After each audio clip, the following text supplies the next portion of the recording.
8ویں پارے کا آغاز ہے۔ پچھلی جو آیت تھی اس میں یہ بات تھی کہ انہوں نے قسمیں کھائیں اور کہا کہ اگر کوئی نشانی ہمارے پاس آ گئی تو ہم ضرور بضرور ایمان لائیں گے۔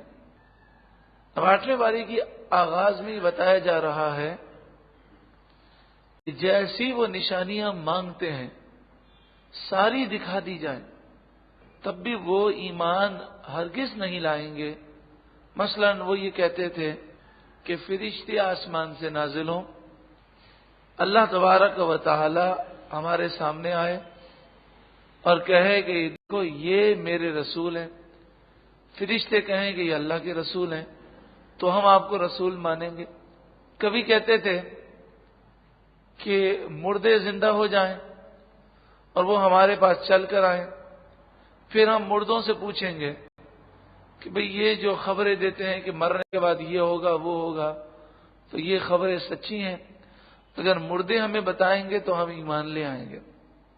فرمایا وَلَوْ أَنَّنَا نَزَّلْنَا إِلَيْهِمُ الْمَلَائِكَةَ، اور اگر بے شک ہم نازل کرتے ان پر فرشتے، وَكَلَّمَهُمُ الْمَوْتَ، الموت مانے مردے، اور ان سے مردے گفتگو کرتے، وَحَشَرْنَا عَلَيْهِمْ كُلَّ شَيْءٍ قُبُلًا، قبلاً مانے سامنے، ہر چیز ہم ان کے سامنے اٹھا لاتے، ما كانوا ليؤمنوا، جب بھی وہ ایمان لانے والے نہ تھے، الا ان یشاء اللہ، مگر یہ کہ اللہ چاہے، اللہ جسے ایمان کی توفیق دے انہیں ایمان نصیب ہو سکتا ہے۔ باقی ان لوگوں کی ضدیں ایسی ہیں کہ جو بھی نشانی دیکھ لیں یہ ماننے والی قوم نہیں۔ وَلَٰكِنَّ أَكْثَرَهُمْ يَجْهَلُونَ، ہاں لیکن ان میں سے اکثر لوگ جاہل ہیں، نادان ہیں، وہ یہ جانتے نہیں ہیں کہ یہ لوگ نشانیاں دیکھ کر بھی ایمان لانے والے نہیں۔ جنات اور انسان ان میں جو شریر ہوتے ہیں اور جو لوگوں کو گمراہ کرتے ہیں انہیں شرعی اصطلاح میں شیطان کہا جاتا ہے۔ ایک تو شیطان ابلیس لعین بڑا شیطان ہے، اس کے علاوہ تمام جنات کہ جو شریر ہیں جو گمراہ کرتے ہیں وہ بھی شیطان ہے، اور تمام انسان جو بد عقیدہ ہیں، بد مذہب ہیں، کافر ہیں، مشرک ہیں، یہودی عیسائی ہندو ہیں، بت پرست ہیں، آگ کی پوجا کرنے والے ہیں، اور وہ دوسروں کو گمراہ بھی کرنے کی کوشش کرتے ہیں، وہ سارے کے سارے شیطان ہیں۔ وہ انسانی شیطان ہے اور پہلے والے جنات میں شیطان ہے۔ تو فرمایا کہ ہر دور میں ایسا ہوا کہ نبی کے خلاف انسانی اور جنات کے شیطانوں نے محاذ بنایا اور لوگوں کے دلوں میں وسوسے ڈالے۔ ایسا ہوتا رہا ہے، لیکن ایسے لوگ خود اپنی آخرت برباد کرتے ہیں، دوسروں کی آخرت برباد کرتے ہیں، اور جو ایمان لانے والے ہوتے ہیں انہیں ایمان لانے سے کوئی چیز روک نہیں سکتی۔ وَكَذَلِكَ، اور اسی طرح جعلنا لكل نبی، ہم نے کیے ہر نبی کے لیے عدوًا دشمن، شیاطین الانس والجن، انسانی شیطان، جنات میں سے شیطان، یوحی بعضهم الی بعض، کہ ایک دوسرے پر خفیہ بات ڈالتا ہے، وسوسہ ڈالتا ہے، زخرف القول، بات کی بناوٹ کے ذریعے، زخرف کہتے ہیں سجاوٹ، تو بات تو گندی ہوتی ہے لیکن اس کو سجا کر وہ پیش کرتا ہے غروراً، دھوکہ دینے کے لیے۔ جیسا کہ آپ کی خدمت میں شاید اس سے پہلے بھی عرض کیا گیا ہو کہ یورپ کا جو نظریہ ہے وہ گندا نظریہ ہے، جانوروں جیسا نظریہ ہے، لیکن انہوں نے زخرف القول کیسے کیا؟ اس بات کو سجاوٹ سے سجا کر کیسے پیش کیا. جیسے زہر ہے، زہر کو حلوے میں ڈالا جائے، اچھے جو کھانے میں ڈالا جائے اور اسے سجا کر پیش کیا جائے. تو انہوں نے زہر کو کیسے سجا کر پیش کیا؟ کہنے لگے ہم تو انسانی آزادی چاہتے ہیں. یعنی یہ نہیں کہتے کہ انسان کو ہم جانور بنانا چاہتے ہیں، بلکہ کیا کہہ رہے ہیں؟ ہم تو آزادی چاہتے ہیں. جس طرح جانور آزاد ہے، وہ نر جو ہے جس بھی مادہ سے اس کی الیگ سلیگ ہو جائے وہ اس سے اپنی خواہش پوری کر سکتا ہے. تو انسانوں میں بھی ہونا چاہیے کہ مرد اور عورت کے اندر آپس میں انڈرسٹینڈنگ ہو جائے تو وہ جو چاہیں کریں، اس میں کوئی پابندیاں نہیں ہونی چاہیے. پھر انہوں نے خاص طور پر یورپ میں، ہالینڈ میں یہ ذہن ان لوگوں نے دیا کہ اس طرح جانور، اس پر کوئی پابندی نہیں. وہ نر اور مادہ جب وہ تعلقات قائم کرتے ہیں تو انہیں کسی کمرے میں بند ہونے کی اور چھپنے کی ضرورت نہیں. تو انسانوں پر یہ پابندیاں لگانا تو ظلم ہے. تو انہوں نے شاہراہوں پر اور رستوں کے اندر یہ گندے کام کرنے شروع کر دیے. نیو یارک کے اندر سال میں ایک دن ایسا آتا ہے کہ ایک تنظیم ہے جو جلوس نکالتی ہے. وہ کہتے ہیں کہ جب جانور لباس کا پابند نہیں تو انسان لباس کا پابند کیوں ہے؟ وہ ننگوں کا جلوس نکلتا ہے، اس میں عورتیں، بوڑھے، بچے، جوان سب ہوتے ہیں. 5 لاکھ 10 لاکھ افراد نیو یارک کی گلیوں میں آتے ہیں. اس دن سارے کاروبار بند ہو جاتے ہیں اور یہ گلیوں میں بالکل یعنی جسم پر ایک کپڑے کا ٹکڑا بھی نہیں ہوتا اور اس طرح وہ نکلتے ہیں.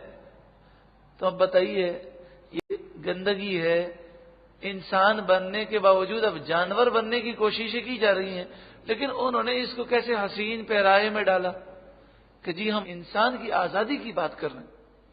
جیسے یہاں کے بعض مفکر، نام نہاد اسکالر بے پردگی کی بات کرتے ہیں، بے حیائی اور فحاشی جو پھیلانا چاہتے ہیں، اور وہ کہتے ہیں اصل میں بات یہ ہے کہ ہم اسلام کی تعلیمات کو موجودہ دور کے تقاضوں سے ہم آہنگ کر رہے ہیں.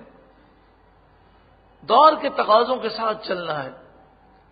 یعنی بے حیائی کو انہوں نے، بے پردگی کو، عورت کی آزادی، ملک کی ترقی اور دور کے تقاضوں کو جدت کا نام انہوں نے دے دیا. یہ سب شیطانی حرکتیں ہیں. فرمایا زخرف القول غرورا، وہ خفیہ بات دل میں ڈالتے ہیں، بات کو بناوٹ کے ساتھ، غرورن دھوکہ دینے کے لیے. اور یہ بڑی خطرناک چیز ہے. آج آپ دیکھتے ہوں گے کہ بچے جب دوستوں میں جاتے ہیں تو بری صحبت کی وجہ سے بچوں کا ذہن بالکل خراب ہو جاتا ہے. ماں باپ کی وہ کوئی بات ہی نہیں سنتے. اس کی وجہ کیا ہے؟ دوستوں کی گیدرنگ کے اندر وہ ایسا ماحول بناتے ہیں کہ وہاں پر یہ تاثر قائم کیا جاتا ہے کہ جو ماں باپ کا کہنا مانتا ہے وہ تو بزدل ہے، وہ تو ڈرپوک ہے. اسے ممی اور ڈیڈی کا نام دیا جاتا ہے. یہ تو ممی ڈیڈی ہے. اگر بچہ کہے نا کہ مجھے ابو نے کہا تھا کہ 11 بجے گھر پہ پہنچ جانا، امی نے کہا تھا 11:30 بجے پہنچ جانا، بھائی میں تو جا رہا ہوں، مجھے دیر ہو رہی ہے. سارے ہنستے ہیں اور کہتے ہیں ممی ڈیڈی ہے بھائی یہ تو اب دیکھیں ماں باپ کی فرما برداری اچھی چیز ہے کہ بری چیز ہے؟ اچھی چیز ہے. دنیا بھی سنور جائے گی، آخرت بھی سنور جائے گی. لیکن انسانی شیطانوں نے کیا کیا کہ اس اچھی چیز کو برا بنا کر پیش کیا. اور ماں باپ کی نافرمانی کیا ہے؟ بری چیز ہے. تو انہوں نے اس برائی کو بہادری کا نام دے دیا. اسی طرح کوئی عورت اگر بے تکلفانہ گھر میں کوئی مہمان آئے، شوہر کے دوست آ جائیں، اسی طرح کے اور جو نامحرم آ جائیں، تو وہ بے تکلفانہ ان کے سامنے آ جائے، کیا حال ہے، خیریت سے ہیں، یہ ٹھیک ہے، بچے کیسے، یہ کیا ہے، وہ کیا، ہنسی مذاق. تو یہ بے شرمی ہے کہ نہیں؟ لیکن اس کو دنیا نے کیا نام دے دیا؟ بڑی بولڈ ہے، بڑی بے باک ہے، بڑی وہ ماڈرن ہے، بڑی سمجھدار ہے، بڑی روشن خیال ہے. اور جو خاتون ایسا نہ کرے، کہتے ہیں اس کو تو دنیا کا پتہ ہی نہیں ہے، زمانے سے تو وہ ساتھ چلنے کے قابل ہی نہیں ہے۔ یہ سب شیطانی وار ہیں کہ زخرف القول یاد رکھیے گا، کیا فرمایا قرآن نے؟ زخرف القول، گندگی کو خوبصورت بنا کر پیش کیا۔ ایسی ہی مثال ہے کہ خنزیر، سور گندا ہے، اس کے گوشت کو سزا کر پکا کر سامنے رکھ دیا جائے تو چاہے جتنی بھی خوشبوئیں لگا دی جائیں اور کتنی ہی اچھی ڈش کے اندر ہو، اے سی چل رہا ہو، ٹیبل پہ پڑا ہوا ہو، شراب کتنی اچھی بوتل کے اندر ہو، لیکن وہ گندگی تو گندگی ہے۔ مسلمان ان چیزوں کی طرف اس کے ظاہری حلیے سے متاثر نہیں ہوتا۔ جب وہ اللہ اور اس کے رسول کے فرمان پر یقین رکھتا ہے تو اس کا یہ یقین ہے کہ جسے اللہ اور اس کے رسول نے گندا کہا وہ گندا ہی ہے۔ وَلَوْ شَاءَ رَبُّكَ مَا فَعَلُوهُ، اگر اللہ چاہتا، تمہارا رب چاہتا تو وہ ایسا نہ کرتے۔ یعنی یہ انسانی اور جنات کے جو شیطان ہیں وہ ایسے وسوسے ڈال ہی نہ سکتے، لیکن اللہ نے اختیارات دیے، دنیا کو دارالامتحان بنا دیا اور لوگوں کو امتحان میں ڈالا گیا۔ اب کون ہے ان کی باتیں مانتا ہے یا اللہ اور اس کے رسول کی بات مانتا ہے؟ فَذَرْهُمْ وَمَا يَفْتَرُونَ، تو آپ انہیں چھوڑ دیں ان کی بناوٹوں پر، یعنی جو یہ من گھڑت وما یفترون، جو وہ جھوٹ باندھ رہے ہیں، ان کو اسی حال میں چھوڑ دیں، اللہ انہیں رسوا کرے گا، سزا دے گا اور اللہ آپ کی مدد فرمائے گا۔ وَلِتَصْغَىٰ إِلَيْهِ، یہ شیاطین وسوسہ کیوں ڈالتے ہیں؟ تاکہ جھک جائیں ایسی غلط باتوں کی طرف۔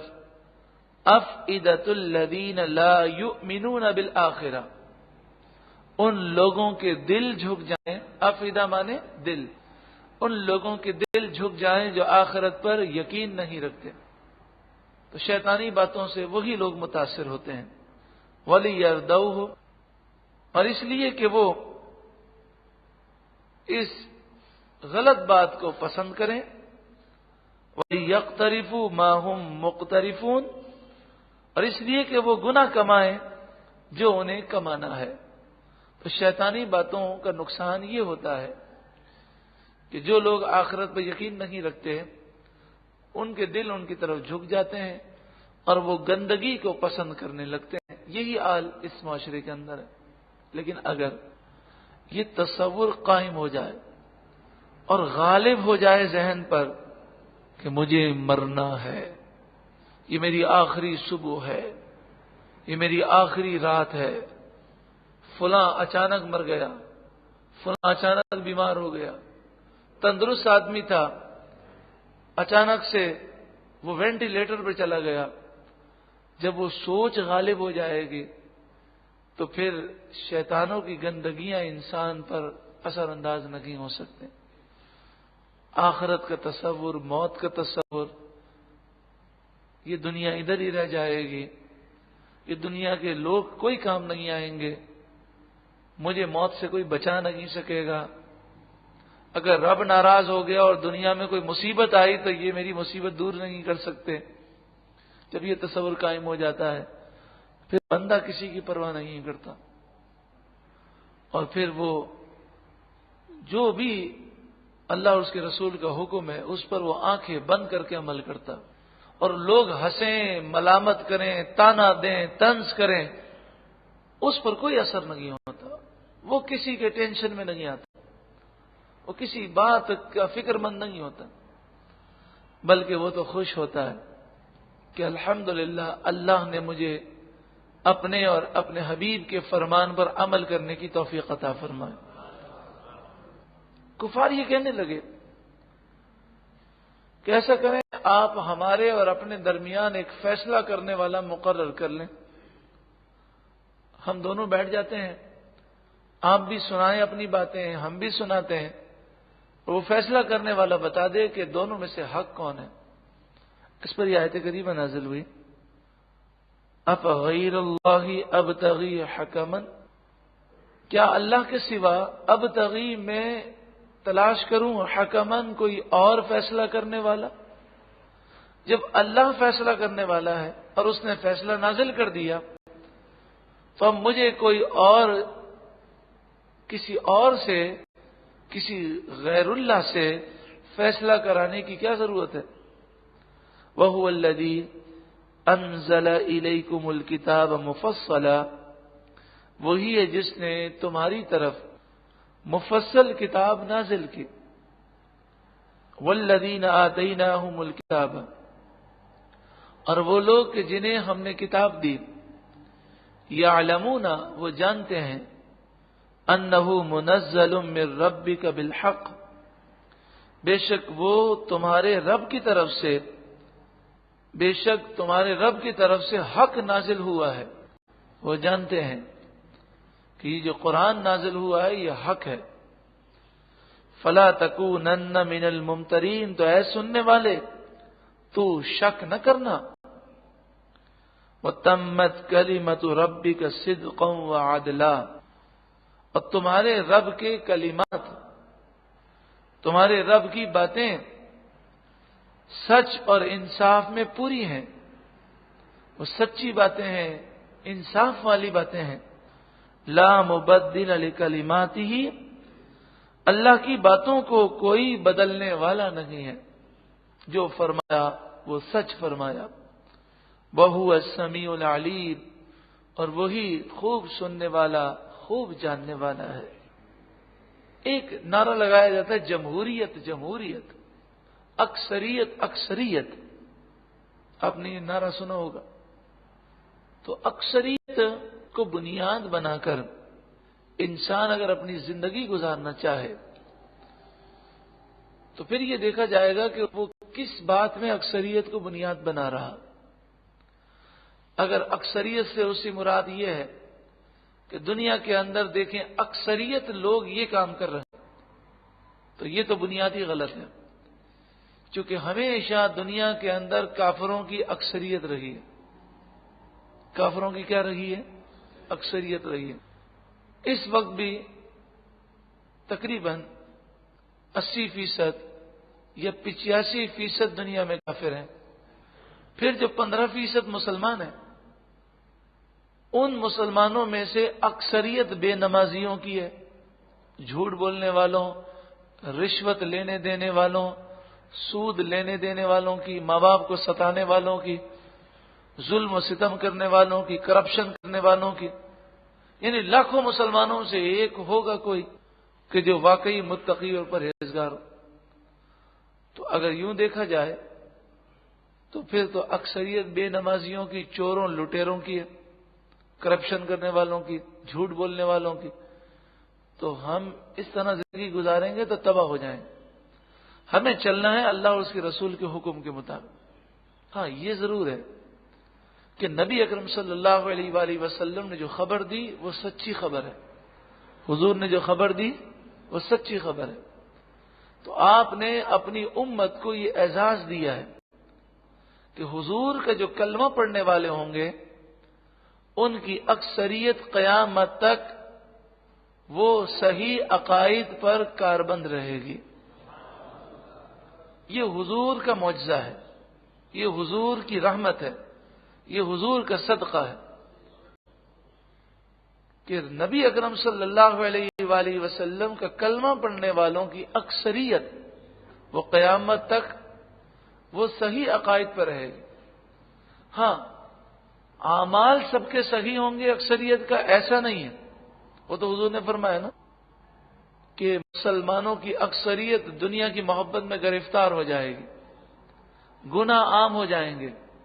یہ سب اپنی جگہ ہے. تو مسلمانوں کی اکثریت گناہوں میں ضرور پڑ گئی ہے، لیکن عقائد کے اعتبار سے اکثریت جو ہے وہ صحیح عقیدے پر قائم رہے گی، اور مسلمانوں کی اکثریت شرک سے اور بدعت سے محفوظ رہے گی. یہ رسول اللہ کا معجزہ ہے، یہ رسول اللہ کا صدقہ ہے. پھر حضور صلی اللہ علیہ وآلہ وسلم سے پوچھا بھی گیا کہ جب گمراہی پھیل جائے تو تو یا رسول اللہ میں کیا کروں؟ تو آپ نے فرمایا مسلمانوں کی اکثریت کا راستہ پکڑ لینا. مسلمانوں کی اکثریت جس راستے پر ہو وہ سیدھا راستہ ہوگا. تو یہ بھی ایک پہچان ہے. لیکن اعمال کے اعتبار سے اکثر مسلمان بے نمازی ہیں، تو ہم اس کو بنیاد نہیں بنا سکتے. اور اگر پوری دنیا میں دیکھیں، لوگ اکثر کہتے ہیں نا جناب ارے کیسی باتیں کر رہے ہیں، دنیا کہاں جا رہی ہے اور آپ مولوی لوگ کیسی باتیں کر رہے ہیں. یہ ملاؤں کی باتیں دنیا سے بالکل جو کٹی ہوئی ہیں. دنیا جا رہی ہے ترقی کرتے کرتے کہاں پہنچ گئی، وہ چاند پہ پہنچ گئی. اور ملا لوگ یہی بتاتے ہیں کہ ابھی یہ یہاں پر اگر بال خشک رہ گیا تو پانی نہیں پہنچا تو وضو نہیں ہوگا. اور یہ ملا لوگ اسی پہ لگے ہوئے ہیں کہ جناب قبلے کی طرف منہ کر کے نماز پڑھنا ضروری ہے. تو اکثریت چاند پہ پہنچے جہاں بھی پہنچے. تو چاند پہ پہنچ گئی تو ٹھیک ہے، اگر پہنچی ہے تو بہت اچھی بات ہے. لیکن اکثریت دین سے دور ہے تو یہ ہمارے لیے بنیاد نہیں ہے. قرآن کیا فرماتا ہے؟ وَإِن تُطِعْ، اور اگر تو کہنا مانے، اکثر من فی الارض، جو لوگ زمین میں ہیں ان میں سے اکثریت کا تو کہنا مانے. پھر سنیں وَإِن تُطِعْ، بس یہ آیت آج اپنے ذہن میں بٹھا لیں. یہ نہیں کہنا، کبھی بھی نہیں کہنا زندگی میں کہ دنیا کہاں جا رہی ہے، دنیا جائے جہنم میں تو ہمیں کوئی پرواہ نہیں، ہمیں تو انشاءاللہ جنت میں جانا ہے اور رسول اللہ کے فرمان کے ذریعے جانا ہے، حضور کی اتباع سے جانا ہے. وَإِن تُطِعْ، اور اگر تو کہنا مانے، اکثر من فی الارض، زمین میں جو بھی ہیں ان میں سے اکثریت کا اگر تو کہنا مانے، اکثر لوگوں کی باتوں پر چلے کہ لوگ اکثر کیا کہہ رہے ہیں، یضلوک، وہ تجھے گمراہ کر دیں گے عن سبیل اللہ، اللہ کے راستے سے. قرآن کا فرمان بالکل واضح ہے. بس یہ ذہن سے آج نکال ہی دینا. جی بے پردگی بڑی عام ہو گئی ہے، بدنگاہی بڑی عام ہے، جھوٹ کے بغیر تو کاروبار نہیں ہوتا، سب یہ کر رہے ہیں. اب بڑا عجیب سا لگتا ہے، بڑا ہی معیوب لگتا ہے. ہم اپنی نگاہ نیچی کر کے چلے، ہم عورت کو دیکھ کر نگاہ نیچی کر دیں، خاندان میں جاتے ہیں تو ہاتھ نہ ملائیں نامحرم عورتوں سے، اور جناب یہ ہنسی مذاق نہ کریں تو ہم دنیا سے کٹ جائیں گے. ارے دنیا سے کٹ جائیں گے انشاءاللہ جنت میں تو جائیں گے، اور ایسی دنیا سے لگے رہیں گے ان کے ساتھ ہم جہنم میں جائیں گے، اللہ بچائے. تو ایسا جہنم میں جانے کا ہمیں شوق نہیں ہے. تو اکثریت، اب میں آپ کو کیا عرض کروں، آپ اگر پاکستان سے باہر چلے جائیں تو پاکستان میں بھی یہ حال ہے. پاکستان میں بھی ایسے خاندان ہیں کہ خاندانوں کی جو شادیاں ہیں ان شادیوں کی اکثر تقریبات ایسی ہیں کہ جس میں شریف آدمی جا بھی نہیں سکتا. عورتیں مرد سب ایک ساتھ بیٹھے ہوئے، بالکل گھسے ہوئے ہیں، میوزک بج رہا ہے، ڈانس ہو رہا ہے، شرابیں رکھی ہوئی ہیں. یا آج کراچی کے اندر بھی ایسا ہوتا ہے، اور یہ تو ہمارے ساتھ بھی ایسا واقعہ ہوا کہ ایک جگہ پر بیان کرنے جانا تھا تو ایک ہال تھا، تو اس ہال کے اندر جانا تھا تو وہ اے اور بی اور اس طرح کے نام ہوتے ہیں، وہ غلطی ہو گئی. تو ہم جانے لگے اس میں اے ہال میں، مثال کے طور پر بہت زور زور سے گانے بج رہے تھے. ہم نے کہا یار یہ کیسے ہو سکتا ہے، انہوں نے ہمیں بیان کے لیے بلایا ہے یا دعوت دی ہے، تو بندہ جو ہے وہ اس کو معلوم ہوتا ہے کہ ایسے بندے کو پھر انسان دعوت ہی نہیں دیتا. تو پھر مجھے پتا چلا کہ یہ ہال نہیں ہے. بعد میں معلوم ہوا کہ عورتیں اور مرد سب مل کر پورا ہال، وہ شراب کی بوتلیں رکھی ہوئی تھیں، شادی کی تقریب تھی، اور سب مل کر ڈانس کر رہے تھے شراب پی کر، اور گندے گندے گانے بج رہے تھے. اب آپ بتائیے کہ جن خاندانوں میں یہ چیزیں رائج ہیں، یا پاکستان سے باہر انڈیا کے اندر، یورپ کے اندر، امریکہ کے اندر، دبئی کے اندر، جہاں شادی کی تقریبات کے اندر یہ چیزیں لازمی ہو گئی ہیں، تو کیا ایک شریف آدمی جو شریعت کا پابند ہے کیا وہ جا سکتا ہے؟ ہمیں ایسی دعوتوں کا بائیکاٹ کرنا ضروری ہے. کہ وہاں پر اللہ کا قہر نازل ہوتا ہے، اللہ کا غضب نازل ہوتا ہے، تو جو داخل ہوگا اس پر بھی نازل ہوگا.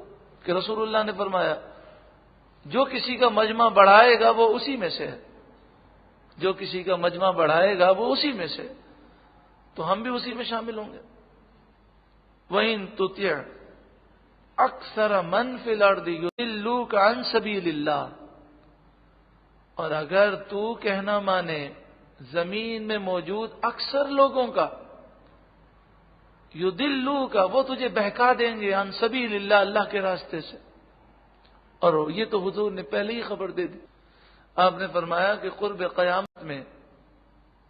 قیامت میں بے حیائی اتنی عام ہو جائے گی، اتنی عام ہو جائے گی کہ لوگ شاہراہوں پر گندے کام کریں گے تو کسی کو یہ کہنے کی جرت نہیں ہوگی کہ ذرا سائیڈ میں تو ہو جاؤ، ذرا سائیڈ میں تو ہو جاؤ، اتنی کہنے کی جرت بھی نہیں ہوگی. اور یہ اسی بے حیائی کی طرف لوگ رواں دواں ہیں. ہم بتائیں نا کہ اگر ہمارے گھر کے برابر میں اگر ناچ گانے کی محفل ہو رہی ہو بلکہ شراب بھی پی جا رہی ہو تو کیا پورے محلے کی ضرورت ہے جا کر وہ کہہ سکے کہ یہ آپ نے کیا لگایا ہوا ہے؟ کوئی بول ہی نہیں سکتا. إِن يَتَّبِعُونَ إِلَّا الظَّنَّ، وہ تو صرف گمان کی پیروی کرتے ہیں، اپنے جاہل گمراہ باپ داداؤں کے کہنے پر چلتے ہیں، جو ان کے دماغ میں آتا ہے اس پر چلتے ہیں. وَإِنْ هُمْ إِلَّا يَخْرُصُونَ، اور وہ تو صرف اندازے مارتے ہیں، تکے مارتے ہیں، یہ حلال ہے یہ حرام ہے. جیسے ٹی وی پر بیٹھ کر شریعت پر تبصرے کرنے والے جو بغیر علم کے تبصرہ کرتے ہیں، بغیر دلیل کے، ان کا یہی حال ہے. نہیں جناب، ایسا تھوڑی ہے کہ دین میں اتنی سختی تھوڑی ہے، کوئی مسئلہ نہیں ہے. اگر لڑکے لڑکیاں کالج کے اندر، یونیورسٹی کے اندر، اگر وہ تعلیمی مقاصد کے لیے، ملک و قوم کی خدمت کے لیے اگر وہ آپس میں مل کر کام کرتے ہیں، دوستیاں کرتے ہیں، بس نیت صاف ہونی چاہیے، اتنا دین سخت تھوڑی ہے. اب یہ بتائیے اس کے پاس اس گفتگو کی کیا دلیل ہے؟ بتائیے. یہ صرف اندازے اور تکے مار رہے ہیں. وَإِنْ هُمْ إِلَّا يَخْرُصُونَ، وہ تو صرف کیا مار رہے ہیں؟ تکے مار رہے ہیں، اندازے مار رہے ہیں. إِنَّ رَبَّكَ هُوَ أَعْلَمُ مَنْ يَضِلُّ عَنْ سَبِيلِهِ، بے شک آپ کا رب خوب جانتا ہے کون راستے سے بہک گیا ہے. جو بہکا ہوا ہے اللہ اسے جانتا ہے. وَهُوَ أَعْلَمُ بِالْمُهْتَدِينَ، اور جو ہدایت یافتہ ہے اللہ اسے بھی جانتا ہے. فَكُلُوا مِمَّا ذُكِرَ اسْمُ اللَّهِ عَلَيْهِ، کھاؤ اس جانور میں سے کہ ذبح کے وقت جس پر اللہ کا نام لیا گیا. ان کنتم بآیاتہ مؤمنین، اگر تم اللہ کی آیتوں پر ایمان رکھتے ہو، یعنی اگر اللہ کی آیتوں پر ایمان رکھتے ہو تو اس جانور کا گوشت کھاؤ اور اسے حرام نہ سمجھو کہ جس پر ذبح کے وقت کس کا نام لیا گیا؟ اللہ کا نام لیا گیا.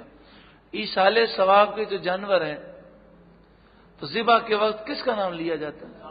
آپ نے زندگی میں کبھی دیکھا ہے کہ کوئی جو بکرا ذبح کرے تو کہے بسم الغوث، غوث پاک کے نام پر میں بکرا ذبح کر رہا ہوں؟ کبھی چھری پھیرتے ہوئے کوئی کہتا بسم اللہ اللہ اکبر؟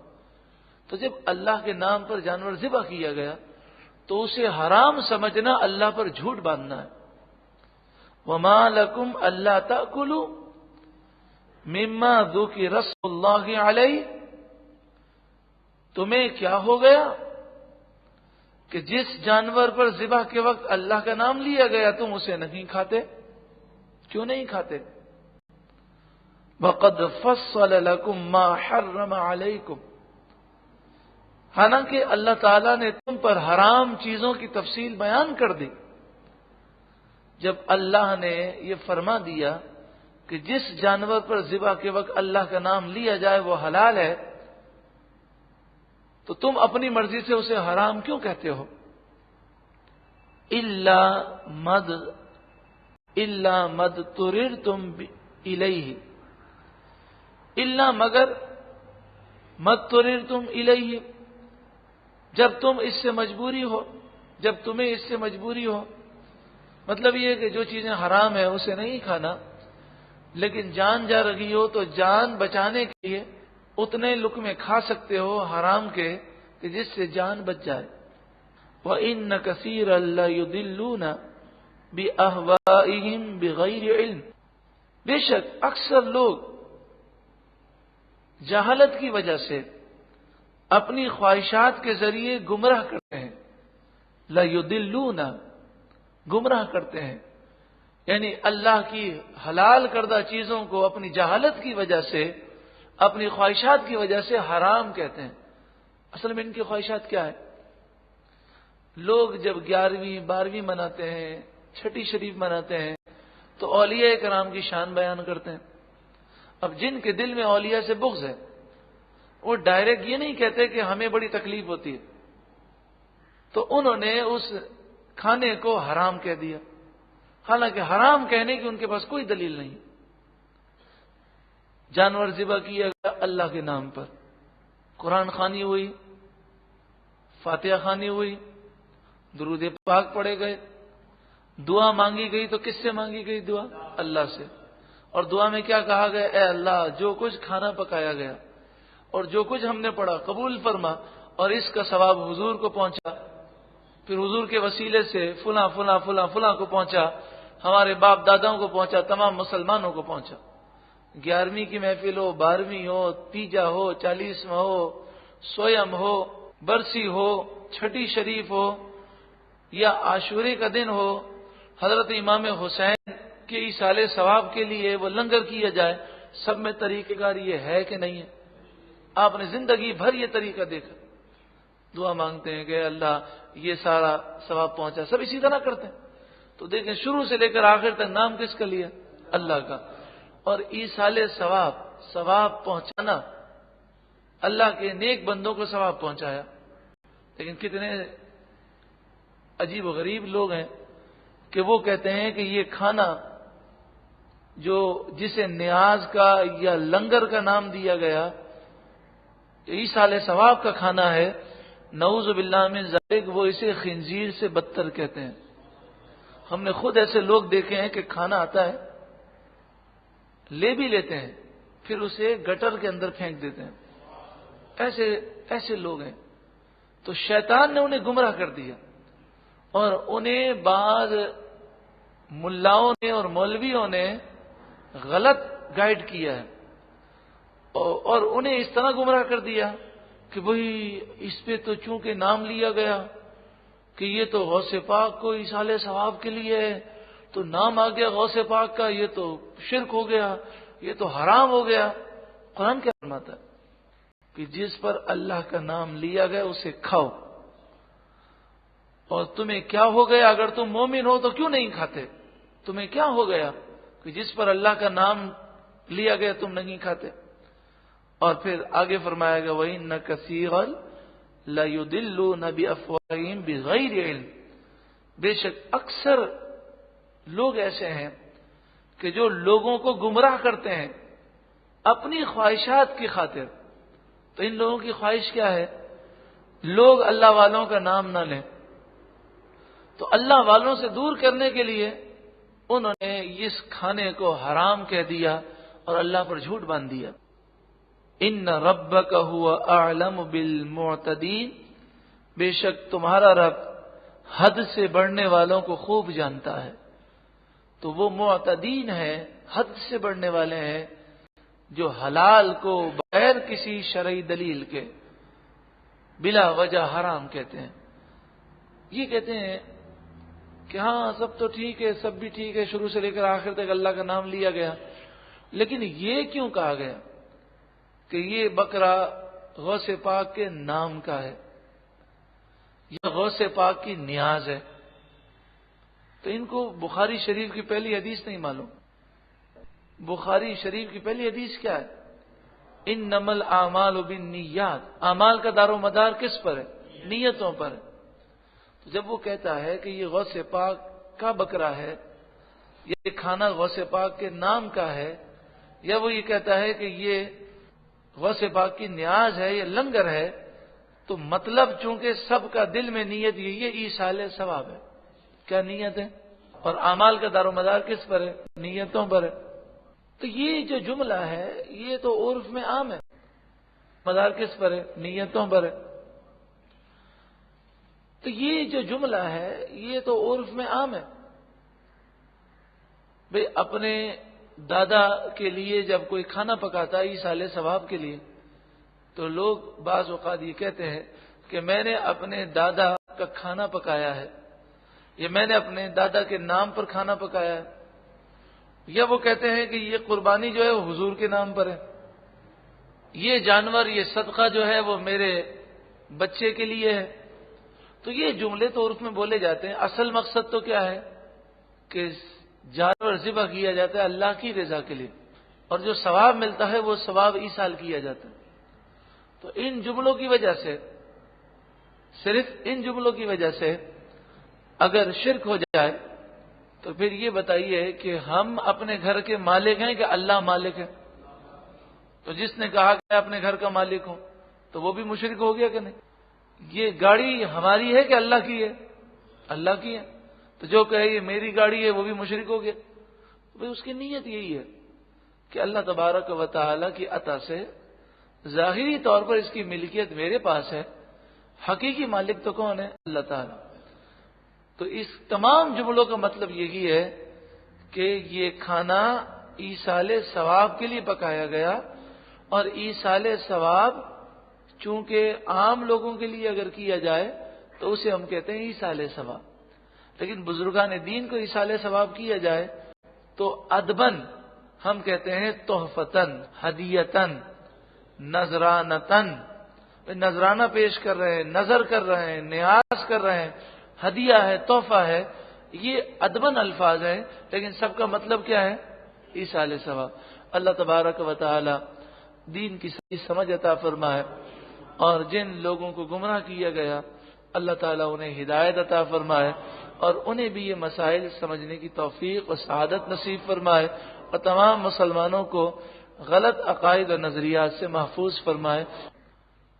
وَذَرُوا ظَاهِرَ الْإِثْمِ وَبَاطِنَهُ، وَذَرُوا اور تم چھوڑ دو، ظاہر الاسم کھلا گناہ، وباطنہ اور چھپا ہوا گناہ، یعنی جو گناہ ظاہر ہیں وہ بھی چھوڑ دو، اور جو گناہ چھپے ہوئے ہیں وہ بھی چھوڑ دو.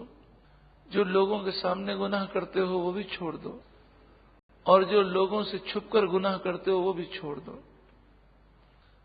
اس آیت کریمہ سے ان لوگوں کی غلط فہمی دور ہو جانی چاہیے کہ وہ لوگوں کے سامنے جو گناہ کرتے ہیں اسے وہ گناہ نہیں سمجھتے. وہ کہتے ہیں کہ ہم تو اگر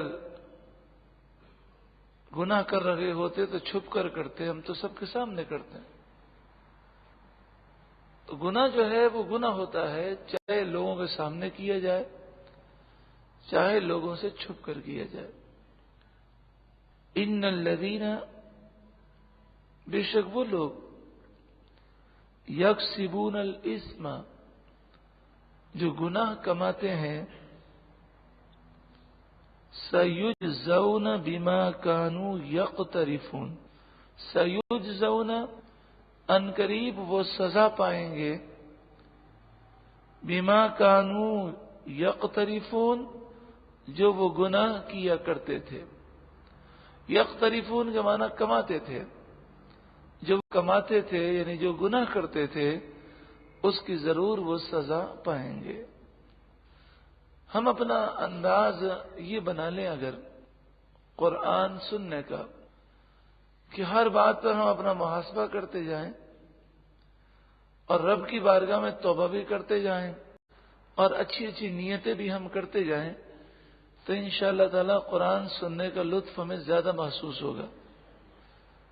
اب ہم تصور کریں کہ یہ آیت کریمہ بظاہر کتنی مختصر ہے، لیکن وہ ہماری پوری زندگی کو گھیرے ہوئے، ظاہری گناہ، باطنی گناہ، جو ہمارے گناہ ہیں ہم تصور میں لائیں، رب کی بارگاہ میں سچی پکی توبہ کرتے ہیں، اے اللہ ہم یہ عزم کرتے ہیں کہ اب ہم پاکیزہ زندگی گزاریں گے، اے پروردگار تو ہمیں پاکیزہ زندگی گزارنے کی توفیق عطا فرما۔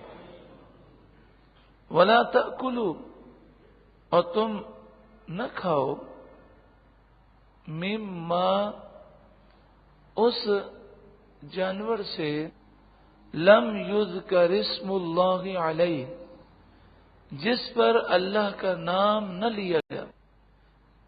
ذبح کے وقت اللہ کا نام لینا ضروری قرار دیا، تو اللہ کا نام نہ لینا یا غیر اللہ کا نام لینا یہ ضرور جو ہے نافرمانی ہے۔ وَإِنَّ الشَّيَاطِينَ، اور بے شک شیاطین، لَيُوحُونَ إِلَىٰ أَوْلِيَائِهِمْ، لَيُوحُونَ ضرور وہ وسوسہ ڈالتے ہیں، خفیہ باتیں ڈالتے ہیں، إِلَىٰ أَوْلِيَائِهِمْ اپنے دوستوں کی طرف، یعنی جو شیطانوں کی باتیں مانتے ہیں اور جنہوں نے شیطان کو اپنا دوست بنایا، شیاطین انہیں بہکاتے ہیں، لِيُجَادِلُوكُمْ، تاکہ وہ تم سے جھگڑا کریں۔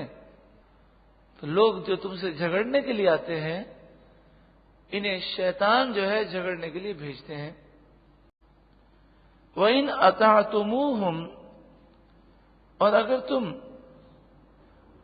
ان کا کہنا مانو گے، إِنَّكُمْ لَمُشْرِكُونَ، بے شک تم ضرور مشرک ہو جاؤ گے۔ یعنی دین میں اللہ کے حکم کو چھوڑ کر دوسرے کے حکم کو ماننا، دین میں اللہ کے حکم کو چھوڑ کر دوسرے کے حکم کو ماننا، گویا کہ وہ دوسرے کو رب بنانا ہے، اور ہمارا رب اللہ ہے، اس کے حکم کے سامنے کسی اور کے حکم کی کوئی حیثیت نہیں۔ جب اللہ اور اس کے رسول کا حکم ہے، اور رسول اللہ کا جو حکم ہے وہ بھی اللہ ہی کا حکم ہے، تو اللہ اور اس کے رسول کا حکم آ جائے، شریعت کا حکم، تو اس کے سامنے پھر دنیا کی کسی قانون، کسی آرڈر یا ماں باپ کی یا کسی کی بھی کوئی بات کوئی حیثیت نہیں ہوتی، جبکہ ان کی باتیں اللہ اور اس کے رسول کے حکم سے ٹکرا رہی ہوں۔ تو فوقیت اللہ اور اس کے رسول کے حکم کو ہے، اسی پر ہمیں عمل کرنا ہے۔ اللہ تعالی ہمیں ہر گناہ سے نفرت عطا فرمائے اور ہر گناہ سے دوری عطا فرمائے۔